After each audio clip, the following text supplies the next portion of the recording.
All right. Good morning and good afternoon, everybody. Thank you so much for joining us. My name is Nick Cain, Vice President of Strategy and Innovation here at the Patrick J. McGovern Foundation. And I'm so pleased to welcome you to episode 10 of the AI Talks, which is an occasional series where we get to hear from and learn from the civil society leaders who are working to really shape our AI-enabled future. And today's conversation is one I'm particularly excited about. Our title is AI and Civil Rights, Promoting Justice in an Algorithmic World. And I'm really, really pleased to be joined by two leaders with deep expertise on the topic, two representatives of organizations that we admire and partner with directly here at the Patrick J. McGovern Foundation. And so I'll start by introducing them both. Dr. Michael Akinwumi is the Chief AI Officer at the National Fair Housing Alliance, or NFHA, which is the only national organization here in the United States dedicated solely to preventing and ending housing discrimination. And using housing as a guiding framework, Michael's work aims to ensure that emerging technologies, including AI, which we will talk about a great deal today, don't reinforce historical inequities, but instead serve as tools for really expanding opportunity and access while fostering greater social and economic justice. Importantly, Michael also serves as a Rita Allen Civic Science Fellow at Rutgers University, where, among many other things, he has developed an AI-powered policy tool to support state-level policymaking. So, Michael, thank you so much for making the time to join us. Yeah, thank you for having me, and thanks to the team at Patrick J. McGovern Foundation for putting these events together. It's our pleasure. We're very glad that you could join us and looking forward to the conversation. We are also joined by Dr. Ranya Ahmed, who is the head of analytics at the American Civil Liberties Union. We often know the organization by its acronym, the ACLU, where she oversees strategic and technical projects on a series of issue areas, including education equity, immigration, and racial justice, and also oversees technical projects that support the ACLU's litigation, public education, and advocacy work focused on many of the civil rights implications of automated systems used by government agencies and private entities.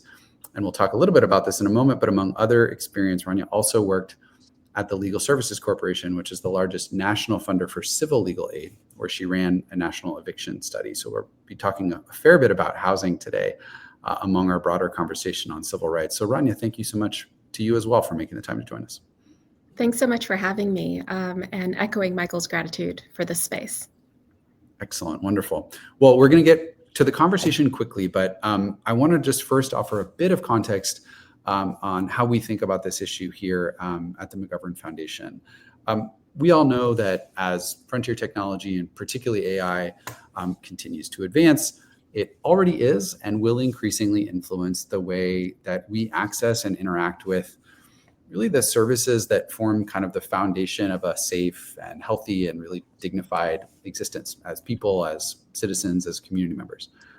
Whether that is housing, the ability to sort of engage civically, the ability to receive or access social services. There are actually myriad areas where the use of AI presents a really important opportunity to increase access, to improve efficiency, et cetera. At the same time, given the kind of close proximity of kind of these services to kind of high sensitivity human outcomes, it's one of the ways we like to think about it, right? Whether one is approved for government benefits, for example, or whether one can rent the apartment that you're applying for online successfully, this is a big deal, right? That really matters. And it matters in a very, very immediate way. And so we think that these issues also require, when we're talking about their intersection with technology, a really robust approach to questions around safety and fairness and protection of our most vulnerable populations. So we think that civil society organizations and nonprofits, two of which you're going to hear from today, can play a really critical role as kind of a first mover or neutral broker for some of these conversations about how to design and deploy AI and other technologies in contexts where we as a society have a real elevated interest in getting it right, to put it quite plainly. That work can look like building more representative data sets. It can look like testing those technologies in a sandbox environment that mimics real world conditions, or testing it in real life and sort of going out and looking at things that are already deployed in the real world and figuring out what their outputs are. It can look like advocating for transparency and strong governance frameworks and so much more. So all of that is what we're going to talk about today. And I'm really excited. So let's get right to it. So Ranya and Michael, February is Black History Month. It's a month when we celebrate Black communities, their invaluable contributions to the United States, their civil rights victories, past and present, and ongoing leadership across sectors and disciplines.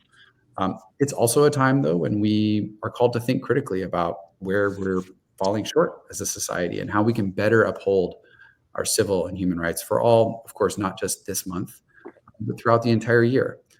And sort of under that, with that context, I should say, I'd love to first kind of what you do. Let's talk a little bit about how you spend your time, and particularly how your roles. You both have very interesting roles that intersect with the broader mission of the organizations you work for and technology specifically.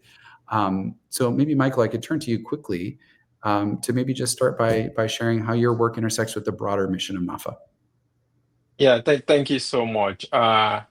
So the work I do at the intersection of AI, housing, and civil rights, I would say is as foundational as housing is foundation to our health, well-being, and also opportunity. So like you said, there's a lot of opportunities that are connected to housing, and because we live in the world of algorithms, right? So chances are that any decision that is being made right now, either in relation to housing or other areas that are adjacent to it, are being made solely by algorithms or in co-pilot arrangement with humans, right? So, and when we think about housing, to me, it is not just about having a roof over one's head. I would like to say housing is about having a roof for your mind. In fact, mind is your greatest asset. And when thinking about, for example, where you go to rewind at the end of the day, to relax, be creative, and all that, you go to your house, right? So it's more or less like a roof over your greatest asset, which is your mind. So that means that it goes without saying that the quality of housing that one has is a good indicator of their access to quality health, life expectancy, and many other job opportunities. So in fact, when it comes to like other areas like employment, education, these are factors that are actually determined by housing. And at the National Fair Housing Alliance, and in fact, I encourage the listeners to also go online, just search NAFA, where you live matters. So the way we summarize that is where you live matters, right? So for example, your access to credit, safety from hurricanes or wildfires, access to broadband, good schools for your kids, and so many other opportunities. They are all tied to where you live. And many of the decisions that also impact where you live, they are now being made by some automated systems. And if I could, paraphrase Dr. King, I want to believe that this is just no wonder he dreamt of a day where none of us alive or yet to be born will not be judged by the color of our skin, nationality, religion, sex, disability status, and also other protected characteristics. So now when we talk about judgment in this current era of algorithms or AI, we are all being judged by AI systems or human AI interactions. And the complex web of the intersectionality between housing and conditions such as health, well-being, and other opportunities, and even the economic sectors, they suggest that using AI in housing in a manner that is not secure, safe, or trustworthy, or in a manner that violates consumer protection laws will have ripple effects. It will actually ripple outward to affect health, well-being, and other opportunities. So, as I conduct my work at this intersection of AI and housing, I strongly believe that if we intentionally keep AI systems safe from perpetuating or creating policies, patterns, or practices of discrimination and segregation in housing, we're more likely to reproduce that same successful outcome across other sectors. So that's how critical my role at the intersection of AI, housing, and civil rights is. I love that. You so eloquently make the case for something I was actually going to do a follow-up question on, but you've sort of done it already, which is why the protection of housing rights is so foundational to so many other things. And I think I shared in our one of our preparation conversations, I often like to say, somewhat jokingly and somewhat quite seriously, that the Fair Housing Act is my favorite of our civil rights laws because it can be wielded so expansively and creatively to protect so many rights for vulnerable communities. So thank you for that. Ranya, maybe I can turn to you to just share. I think Michael set a nice context for housing and then expansion out to many other rights. And I think your purview at the ACLU is a bit broader. And maybe you could just share how your role intersects with the work of the ACLU. Thank you. And yes, it does. But Michael, thank you so much for sharing. So over the past few years, a great deal of the work to protect civil liberties in a digital age has been happening at the ACLU, with particular focus on the impact of automated systems on civil rights. So a lot of our work in this time has really been focused on expanding the promise of technology to all communities, given that historically technology has really been used to discriminate against Black and Brown communities. So that makes it really difficult for its benefits to be evenly distributed. And this work is happening across a whole swath of sectors at the ACLU, including legal, policy, tech, and comms. So I am very fortunate to lead our analytics team, which is part of ACLU's wider technology team. So maybe when people think of a century-old federated organization like the ACLU, they might not often think about the role of technologists play in the organization, but we have an incredible, diverse team of expert data scientists, analytics engineers, and data analysts within our analytics team who support so many different aspects of the ACLU's work, including providing technical expertise to advance civil rights and civil liberties in a digital age. So we conduct statistical analysis for litigation related to automated decision-making systems. We provide technologist perspective on tech-related policy being introduced in legislatures at either the state, local, or national level. We demystify how these systems work. And really, we focus on developing tools to shift power dynamics around them. And really, we approach all of this work through the lens of our organizational values, specifically related to privacy and fairness, transparency, and accountability. I love that. And I think there's a lot to unpack there. I'm wondering, before we move forward, just since we spent a few minutes on the topic of housing, and as I mentioned at the top, you had a bit of a connection to that topic in your work previously and on evictions. I wonder if you could just share a bit of context on that and maybe how it's inspired or informed or given you, another entry point into the work that you do today. Yeah. I thank you for connecting me and Michael, for this, because I love this topic. It's very dear to my heart. So I would say that really one of the key values in which I approach this work is that, data and technology is essentially about storytelling. That's like a constant thread through work, whether it was when I ran that national eviction study at the Legal Services Corporation or since I've joined the ACLU. It's not about collecting and analyzing data. It's about understanding, again, this is the right word, I think, foundational role of housing in people's lives, and the many ways that housing vulnerability and losing your home can have a whole host of complications and consequences. So, as most of the time as technologists, we're not in direct services, but what I was doing with that work and what I do with this work now with my team is tell stories about the impact of these policy decisions and these systems in a way that brings the empirical rigor without losing sight of the human element at the core of any data set. So really focusing on that human-centered perspective of the work is really critical, especially as we approach civil rights implications of algorithmic or AI-based systems. I love that. And I'm so glad you introduced one of our favorite terms as an institution into the conversation, which is human-centered, both storytelling and human-centered technology and data, and not losing track of that really main character in the story, which is the human and the community and the experiences that they have with technology. Excellent. Okay, this is I think a really, we've laid a really great foundation. We're probably going to say foundation a lot of times, so let's just acknowledge that and apologize if it ends up feeling overused in the conversation. We laid a great foundation for our conversation. Let's start, and I think we've kind of, I don't want to say two paths, but there's two important pieces of what we're going to talk about. One are the ways that technology, particularly in your work, but also more broadly, can sort of amplify efforts and be helpful in our efforts to expand and protect civil rights and civil liberties. And then we'll have a conversation a little bit about how we need to be thoughtful about potential harms and areas of concern.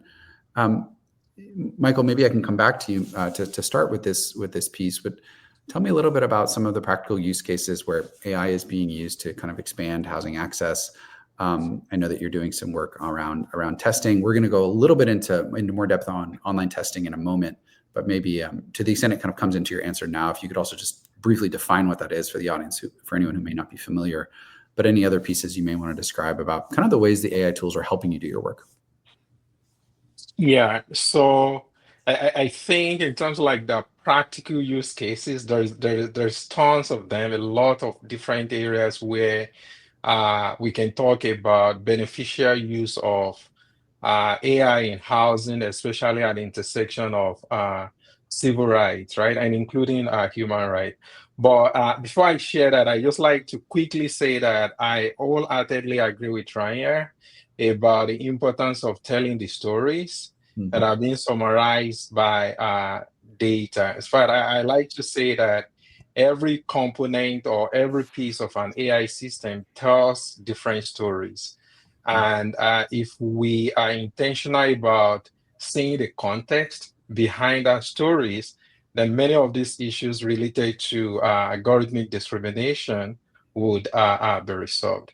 So in the interest of time, I'd like to just share three practical use cases for AI as it relates to housing and lending. So one is about access to credit. Two is about the concept of algorithmic fairness, which is using AI to address the history of discrimination in housing. And the third one is using generative AI, which is a type of foundational model to describe a property listing. So when it comes to access to credit, so on average, there is one less financial institution in Black communities than we have in white communities. And what that means is that as a Black person, if you can't withstand the stress of waiting in line, because banks are short-staffed in your area, you may consider going online. And the funny thing is that the digital experience for Black and Latino neighborhoods are not better than the physical experience as well. So households in Black and Latino neighborhoods, they experience demonstratively lower rates of broadband access compared to those in white and Asian neighborhoods. And that illustrates systemic inequality in technological resources that are based on neighborhood racial composition. And what that means is that these experiences, they lead marginalized communities and underserved communities, especially Black consumers, to go to fringe financial markets that allow costly payday lenders and pawn shops that extract wealth from their families. And not only does the fringe financial market put them in debt, they also don't report these financial transactions to the mainstream credit reporting agencies, right? And that means that they are either considered to be thin files or credit invincible, because where they access credit is not connected to the three main credit reporting agencies that we have. So when it comes to evaluating their credit worthiness, either the data that is required is not available, or the ones that they have, they are not amenable to the standard basic math that are behind the well-known or popular credit scoring solutions. And what AI can do, which we have seen in practice, and for example, FinReg Lab, which is one of our friend organizations in the DC, they've actually published a lot of paperwork, research work in this area, demonstrating how responsible use of AI can help lenders to leverage alternative data so that these people that are considered to be, the Black people that are considered to be credit invisible or have thin file, they can now become credit visible. So that's one good use case for AI that we see. And the second use case, which is really algorithmic fairness, at the National Fair Housing Alliance last year, we published a research paper where we applied an algorithmic fairness technique called a distribution matching technique, which aligns outcomes across protected groups in housing and thereby ensuring equitable outcomes or opportunities. So we applied the technique to mortgage underwriting and pricing models. And in fact, the result was really, really surprising because it reduced racial disparities in loan approvals by 13% without compromising system performance or accuracy, and equally decreased borrowing costs for Black and Hispanic applicants by 20%. So that's using AI to make sure that the history of discrimination we see in the data does not filter through into the automated decisioning system. And the last use case that I like to share is generative AI that is being used for listing descriptions. So there are results of publications that talk about evidence of racial steering and also racial bias in the language when generative AI is used to describe properties. But there are also solutions, advanced AI systems that could be used to mitigate that. So those are three different practical use cases in housing for AI. I love all of those, and I think a couple of them in particular we're going to come back around to. But maybe, Ranya, I'd love to come to you as well and hear. It's interesting because I think, as I understand your work, you're both sort of, in many ways, monitoring some of the same systems that Michael has described, while also starting to build tools internally to help you, do your work and be sort of more expansive in the organization's advocacy. So could you maybe share a little bit of those two sides of the coin for you? Yeah, absolutely. So sort of just what you mentioned, us as technologists at the ACLU, we are both building the technology to support our mission, but also supporting our legal and policy teams with that technical expertise when the ACLU is fighting harmful uses of technology by either government agencies or corporate actors. So often that technical expertise piece is about using technology to shift those power dynamics in situations like housing or hiring or credit when algorithms are being used. So I would say a common thread between all of that is the lack of transparency. So AI is being incorporated into so many parts of our lives, but people don't usually know when or how that's happening. So if we think about hiring, for example, when you're applying for a job online, it's likely that your application materials might be processed by some sort of automated or AI-based system, like a resume screener. But this system could enable discriminatory decision-making due to its design. This is something that Michael just mentioned. So it's really challenging when, as a job applicant, you know when AI systems are like resume screeners are being used. So let alone if they may be discriminating against you. So we've actually created a resource to help folks with this. And I know my colleague Marissa is on the LinkedIn chat, so she can share the resources here. But we have a Know Your Digital Rights resource. We created that with our partners across the ACLU for job seekers who are looking for jobs online. So the idea with this Know Your Rights resource is to really help job seekers understand and use the rights they already have to protect their privacy and to control how their information is used. And To help reduce that transparency gap, the resource includes a bunch of technical telltale signs that job seekers can use to identify when an automated system is likely being used in that job search process. Things like having to interact with a certain type of chatbot, or applying to a job and then receiving a rejection email almost immediately, or even being redirected to a third-party website when you're applying to a job.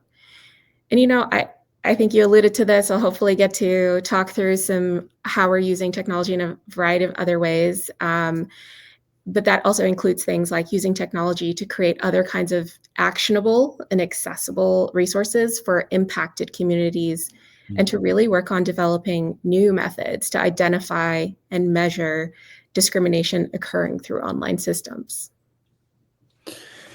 Maybe we could just spend a moment on this issue of transparency and opacity. I just think it's a really important one when we think about some of the challenges of building movements or impact litigation related strategies to fight for civil rights over the decades.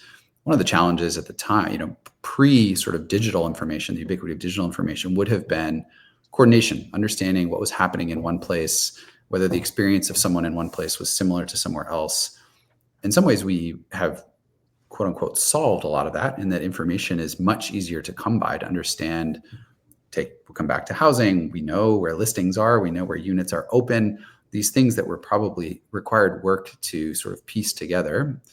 But we have this other challenge around transparency, which is that the systems guiding our access and our entry points to these things and these resources have now become harder to understand. It's a different type of lack of transparency. And maybe I'm just curious if either of you have thoughts on, I don't know, where the digital world and some of these tools have perhaps increased some transparency. And I know we just named the algorithms as being one area of black box lack of transparency, but if there are other ways in which that ever, kind of progressing balance of are we advancing on that front, or are we kind of taking a step back has progressed, whether on housing or perhaps, Ranya, on some of the other issues that you work on?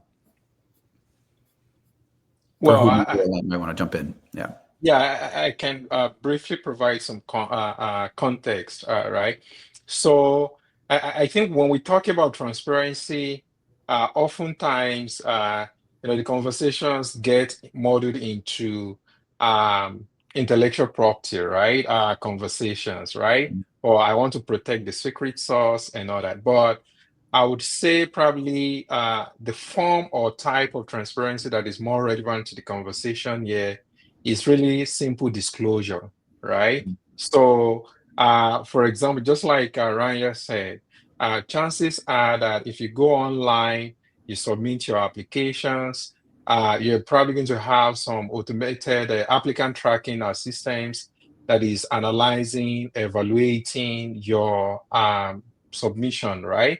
But then, as a candidate, you have the right to actually know if humans or an algorithmic system evaluated your application. In fact, you shouldn't get to know that after you submitted. It should be before you submitted.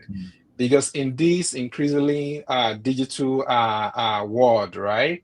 So if I knew ahead of time that my application is probably going to be evaluated or analyzed by an AI system, you may be more intentional in terms of like the language you actually use, right? So that disclosure is very, very important. So, and we're asking for, I would say, the bare minimum.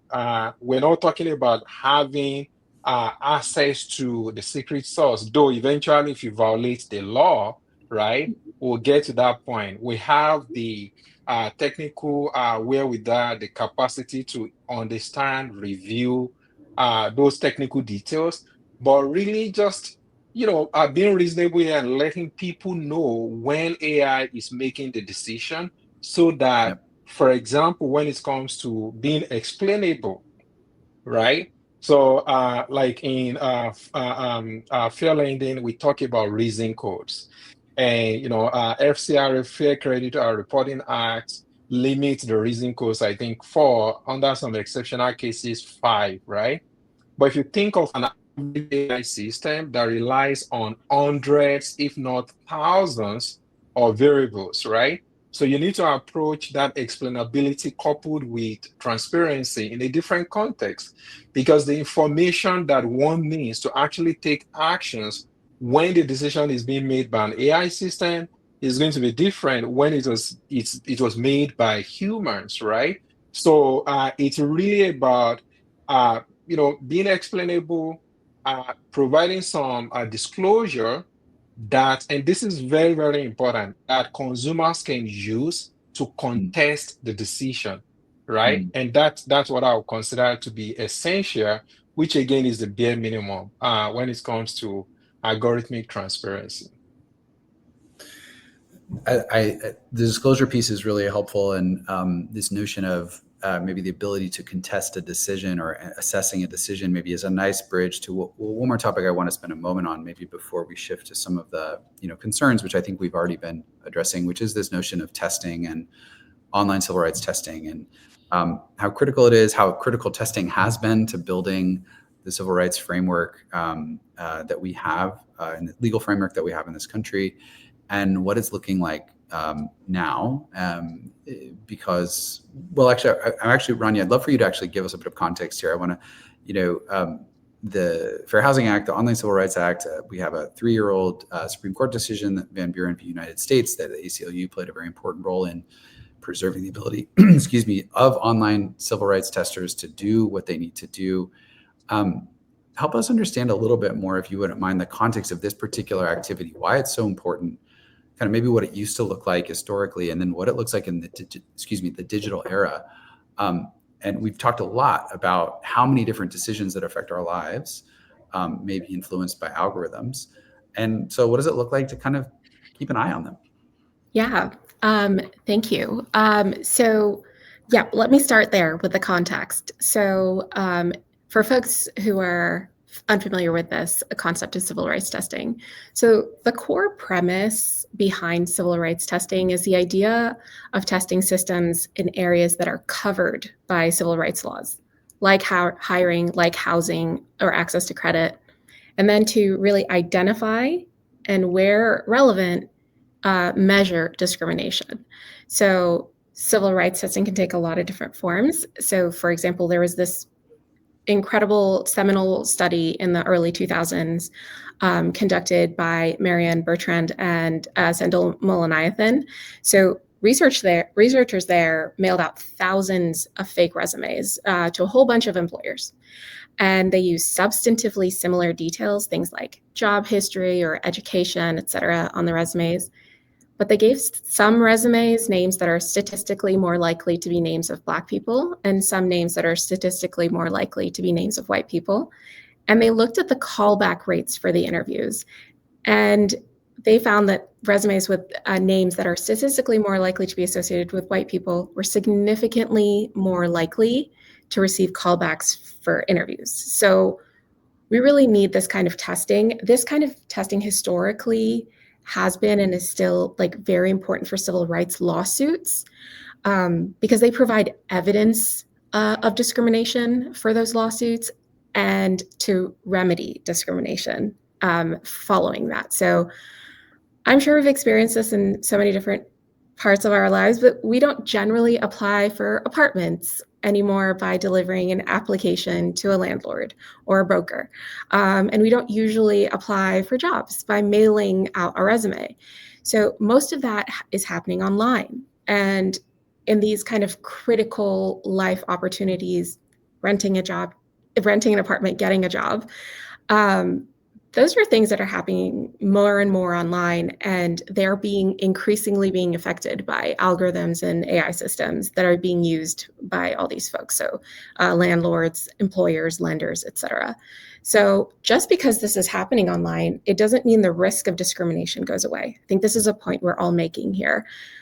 We've seen lots of examples in ways that algorithmic systems it used in these areas can enable or exacerbate discrimination related to race, gender, disability, and lots of other protected characteristics. So moving into the online world, given this pretty dramatic shift towards algorithmic mediated decision-making and sort of all the associated concerns we have around that, we need new frameworks to adapt to that offline civil rights testing methods to our digital world.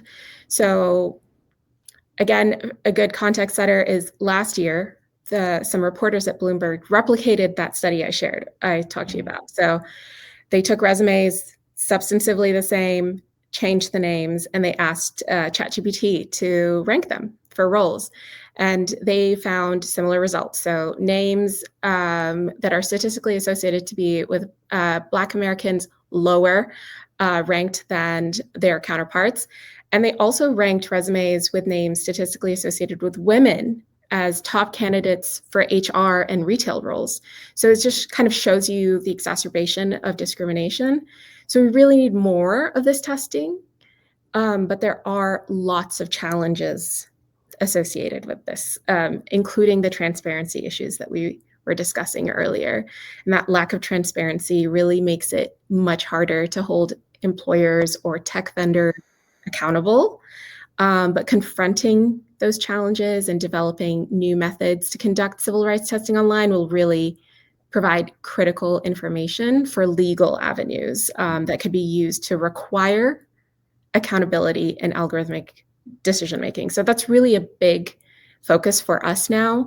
We're wrestling with those really thorny technical questions, like how you can identify when an automated tool is being used in a job application, for example, and how you can evaluate the impact of those automated systems when decisions may be made by humans, but be informed by AI recommendations, which is, again, something that Michael alluded to earlier.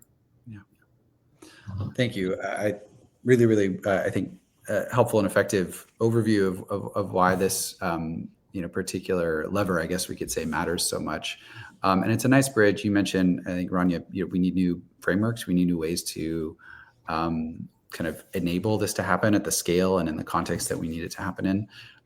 Michael, you do a lot of work in the policy space as well, certainly through your seat at NFHA, as well as your role at Rutgers. And I'm curious, when you kind of look at the policy landscape, if there are things that are top of mind for you that you'd like to see happen to kind of further solidify the right of communities, both to access safe and affordable housing, but generally to ensure that we're able to have a strong governance framework for all types of algorithmic decision making.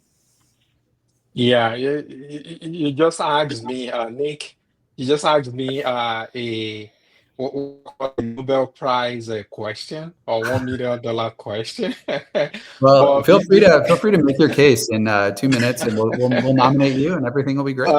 All right, great. So, but before I respond to the question, the two studies that Ryan mentioned, before the Bloomberg study, my expectation was that at least an AI system should be smart enough to really identify when two resumes are so similar so that the decisions can be consistent, right?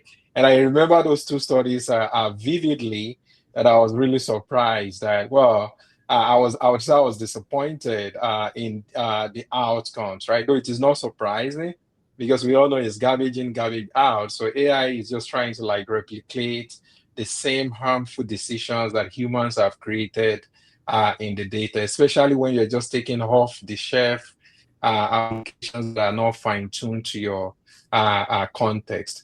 So that said, so the question you asked about what I would like to see in policy. So I would say is both important and relevant to federal AI policy shifts, especially in recent times. So, and when you think about hopes, aspirations, or expectations in AI policy at the federal level or not state level or even local level, so there are people who think we can't eat our cake and have it at the same time, right?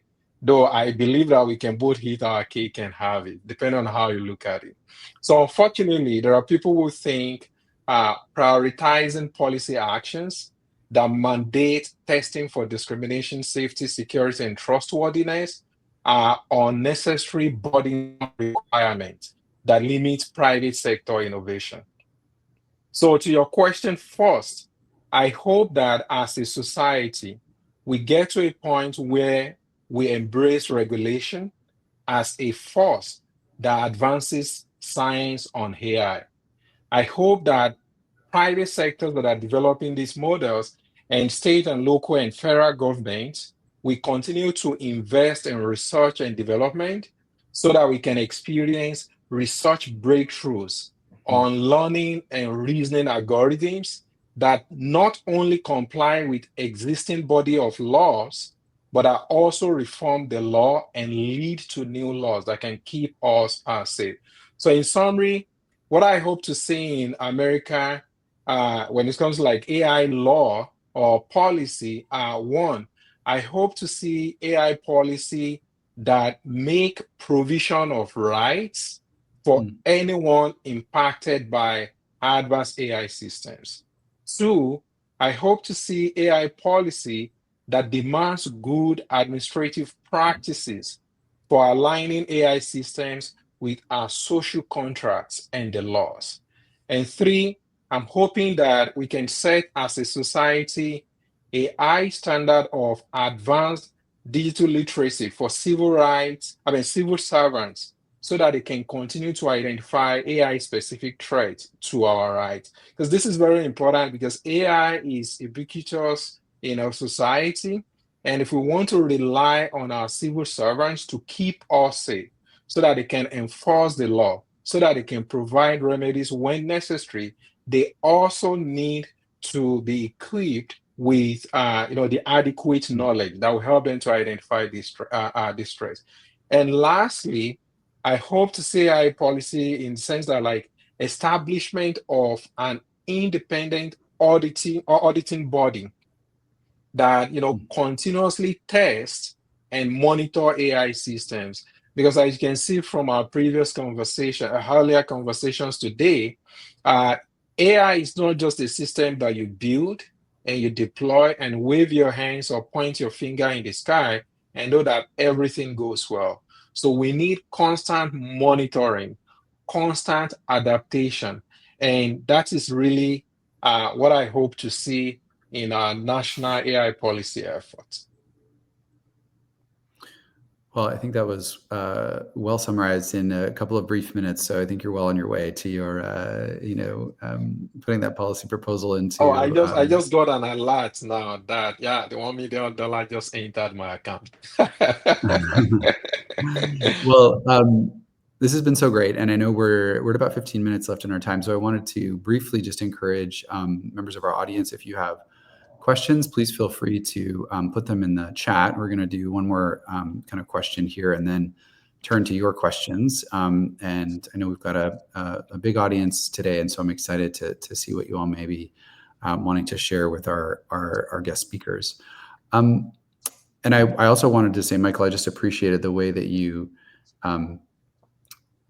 what you said really reminded me of something that we think about often here at PJMF, which is that AI is a really important conversation, but it's actually an avenue into a much larger conversation about the society we want to have, existing inequities in our society, access to understanding, digital divide, access to education. You alluded to various pieces of that in your answer of what you want to see going forward. And that's one of the most helpful things I think that happens when we talk about this technology, is because it cuts across so many pieces of our society. It gives us a way and a reason, an important reason and an urgency to talk about some of these issues that we should be paying attention to at all times anyway. So thank you for that. Before we get to the questions, I think this is also a topic where our people who are learning about AI can often feel like they're always eager, I think, for really helpful concrete resources to help build their own agency in this conversation, to really understand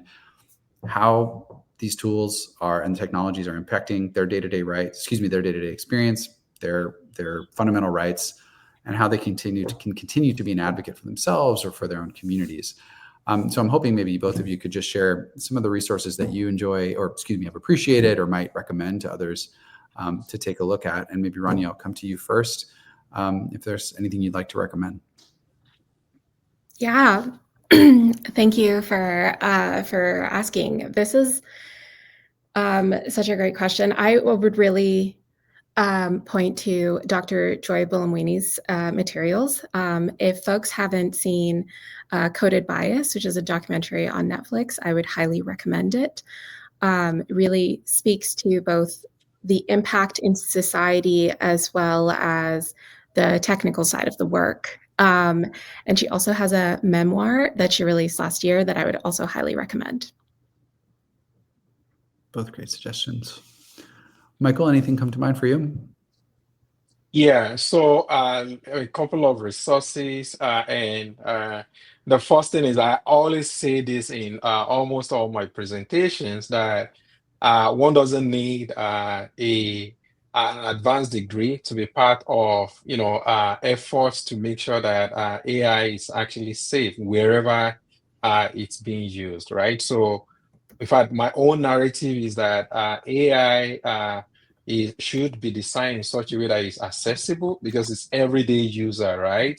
That will be using. So in terms of resources, so I encourage people to go online on the National Fair Housing Alliance, the Responsible AI Lab section.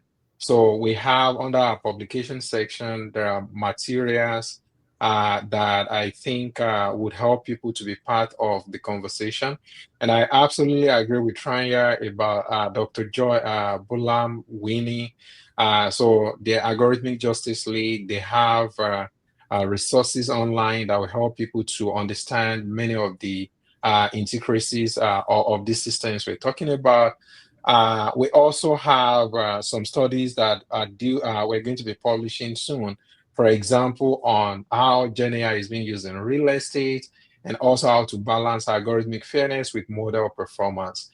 Now, lastly, because again, I want to reemphasize, and I hope I'll not overemphasize it, Ranya's comment about the importance of story. For people who really want to understand the context behind some of these issues, right? One resource that I'm also going to recommend is really Michael Arot's book titled, because of the French, and so Black AF History. So the title is Black AF History, the unwhitewashed story of America. I have a copy of the book. I've been reading it a couple of times because coming from a technical background, I really want to make sure that I also understand the context behind some of these data. And I think that's a book that will give the audience some level of understanding of how critical some of these issues we're talking about. I love that. I love that. The importance of sort of the well-rounded approach, and you're taking a technologist's, being anchored in the technologist's view and complementing that with sort of the social science perspective and vice versa. Perhaps regardless of the resource, that's a really, really sound piece of advice for everybody to start from their perspective and then make sure they're incorporating that of other disciplines. So I'm going to come to, I'm sorry, I'm just scanning our questions here, and I want to come to maybe one that just came in from our audience. And it's for social impact organizations that are looking to adopt off-the-shelf AI and prioritize ethics and fairness. What are some first principles that you think they should follow to ensure the responsible AI use? And I'm happy to, whoever wants to jump in first, maybe we can get both your perspectives. Yeah, I can jump in here. Thank you for the question. So, in the last few years, generative AI systems like ChatGPT or Claude have really been increasingly present in our lives. And actually, I would point to a resource here. Our CTO at the ACLU, Ijeoma Mbamulu, recently wrote about our approach to generative AI and our work to develop a risk-based framework to evaluate Gen AI systems. So I'm going to ask my colleagues here in the chat to also share that resource. But it's really about balancing the need to innovate, but also really kind of recognize the very unique privacy, security, and algorithmic fairness implications that Gen AI systems have. So we really worked on this. I would say this is the really great thing about having such an incredible organization is that we really have an interdisciplinary working group. So we got feedback from software engineers, data scientists, privacy experts, attorneys, and other ACLU staff to kind of work together to evaluate offerings of vendors who are selling software, for example, with Gen AI capabilities. And that includes considerations of bias, fairness, privacy, security, and accuracy. But I would definitely go and read that piece by our CTO, and I think it would shed some extra light on this. And Excellent advice. Michael, anything you want to add? yeah, so what I would just add, so I agree with Ranya on that first step. And there are a lot of resources online that could also be used. For example, great work coming from the National Institute of Standards and Technology about how to evaluate the risk of foundation models of AI systems. And also the National Fair Housing Alliance has a framework that we developed a couple of years ago that are still relevant. Essentially the ones, specifically the one we called PPM, Purpose, Process, and Monitoring Framework. And all that said, it is very, very important that companies that are trying to, or nonprofit, or small and medium-sized companies that are trying to use some of these AI systems are clear about the security. They want to also protect their assets, and there may be a need to also invest in custom models, right, that are fine-tuned on top of these other powerful models. And there are open source solutions that could also be leveraged so that those models that are open source, they are brought in-house and then customized in an environment that is safe and secured, and also purpose built for the wealth of information that these small organizations have acquired over the years. Love the call out to open source. I think that's an important one. We could probably spend another hour on that particular topic, but we won't. But I appreciate that. And I'll also just do a quick plug for a resource that we recently released here at the Patrick J. McGovern Foundation. It's our Learning Hub. You can find it at learn.mcgovern.org. We can put that in the chat as well. And we've done a number of things on Learning Hub, but generally our one of the features is a really nice kind of curation of resources that our team has done. We realized that if you were to take the question that the audience member just shared, or just said, say, where do I get my start on AI? And you Google that, you'll get plenty of resources, but it's rather overwhelming, right? And we've done some curation to kind of help bucket some of those resources into various pieces of what we call the AI journey, as you as an organization start to interact with these tools and explore how they may or may not be helpful in your work. So that may be another resource you might want to consider. We are nearing end of time. I'm just checking to see. Maybe the chat will stay open maybe to engage in a couple of the other questions that we received. Maybe we can just kind of end on maybe a fun note. First, I'm going to come back to a nice thank you to both of you. Actually, let me end on sort of a fun note. We're going to go back to sort of you're becoming the wire cutter of resources today. Another recommendation question to kind of give folks as we continue to celebrate Black History Month, coming back to one of the themes of our conversation, and always commit to kind of continued and year-long learning on some of these important topics. If you could, and let's not limit ourselves just to the sort of the AI side, which is where my previous question was, just another book, podcast, or film that for you really embodies the significance of this month and how it intersects with your work and your personal purpose in pursuing the important work that you do. If you could share that, we'd be really grateful. Maybe Ranya, I'll come to you first. Yeah, thank you. Actually, I really would like to make sure that people go to our Know Your Rights materials. I think this is a really imperative point that we all stay informed. And I think Michael mentioned this earlier, but you do not need an advanced degree and you do not need to be a technologist to navigate this new frontier in the digital world. So we want to make sure that things are accessible for folks, and we'll make sure to provide all of those resources in the chat as well.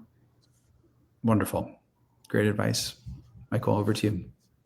Yeah, so what I was just really add to that in addition to the resources that I mentioned, is because I think there are a couple of people, especially on professional platforms, that I consider them to be a living body of knowledge or living as encyclopedia when it comes to like AI leadership, right? So we've talked about Dr. Joy Bolangwini, Dr. Sophia Noble, Timnit Gabriel. These are people that when it comes to having access, right, to some of the conversations around AI system, even if you think that some of the resources that we're sharing or talking about, probably you have limited time to even pass through them. These are people that if you're constantly following their work on various social media platforms, you're going to have some knowledge, some wisdom bites that would also help you to understand these issues. Excellent.